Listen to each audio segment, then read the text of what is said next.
Beliau diminta ya, untuk menyerahkan kedaulatan dan tidak mau. Itu modal adanya Republik.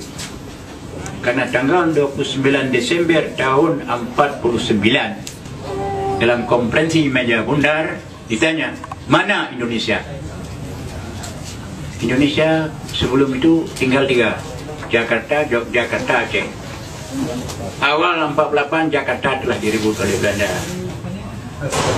Akhir 48, Assalamualaikum warahmatullahi wabarakatuh, Yogyakarta sudah direbut oleh Belanda.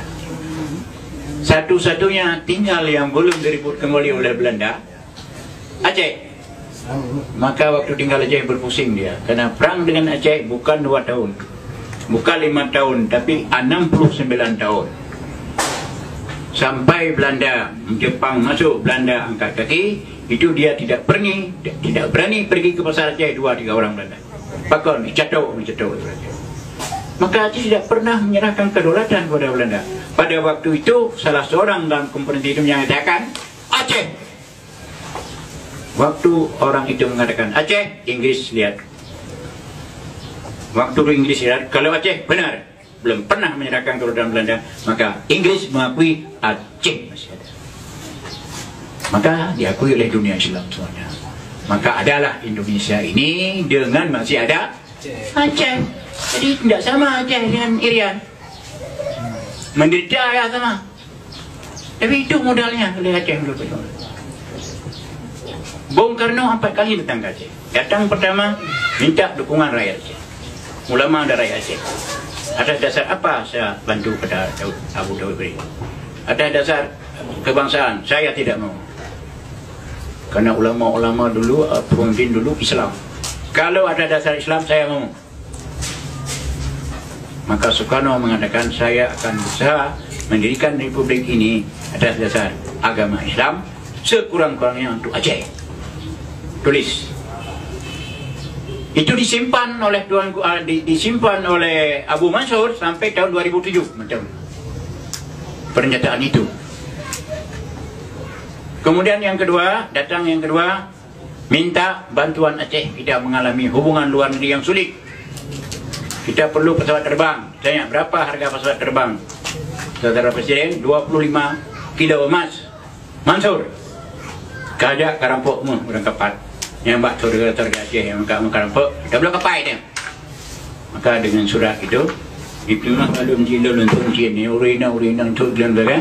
Dalam tempoh 3 hari, dari orang-orang kaya Aceh, musapat 50 kilo lebih. 2 buah kapal terbang. Tanda telah terima emas 50 sekian kilo dari Aceh untuk memberi pesawat terbang. Ditandatangani oleh Bung Karno. Disimpan oleh Abu Mansur sampai 2007. Nyatanya menteri tanda terima 2 buah pesawat terbang. Cikal bakal lahirnya Garuda. Sudah 2. Yang ketiga, minta supaya Abu boleh membangun TNI di Aceh. Di Aceh tidak ada TNI. Yang mana pasukan mujahidin. Bersindu pimpinan Ali Hashimi, tentera pelajar pimpinan Kolonel Yusuf. 3 ini dijadikan TNI di Aceh. 3 ini jadi TNI di Aceh. Ya. Itu sudah tahun 48. Ya. Jadi oleh karena itu, maka modal pesawat jadi, modal radio rimba raya. Ya. Kemudian apa lagi? Banyak sekali modal. Tetapi apa yang dibalas? Saya katakan ini bukan di sini, tetapi di Gedung Merdeka di Bandung. Waktu berkumpul semua jenderal-jenderal pensiunan dan dengan ulama-ulama seluruh Indonesia di sana, saya katakan, apa yang dibalas untuk Aceh? Provinsi Aceh dilebur masuk ke Sumatera Utara. Angkatan pelabuhan Aceh dimatikan, Sabang. Kereta api Aceh dimatikan, yang dibangun oleh Belanda 1912. Itu belasan. Ayo susu dibalas ini, Tuba. Kalau saya ditembak mati sana sini, ini melanjutkan cita-cita perjuangan Tengku para Sultan. Saya katakan. Jadi sesudah itu diam. Itu balasannya. mukim di Aceh, hilangkan mukim karena daerah lain tidak ada mukim. Ada 7 yang dijelajah oleh Aceh. Oleh karenanya, kalau ini dilakukan seperti itu untuk orang Jogja, orang Jogja terima. Kalau seperti itu dilakukan pada Aceh, dilakukan oleh orang Jakarta, apa Jakarta terima saja? Ya, jadi oleh karenanya lihatlah Aceh dengan mata kepala, bukan sebelah mata, kalau bisa 2 belah mata.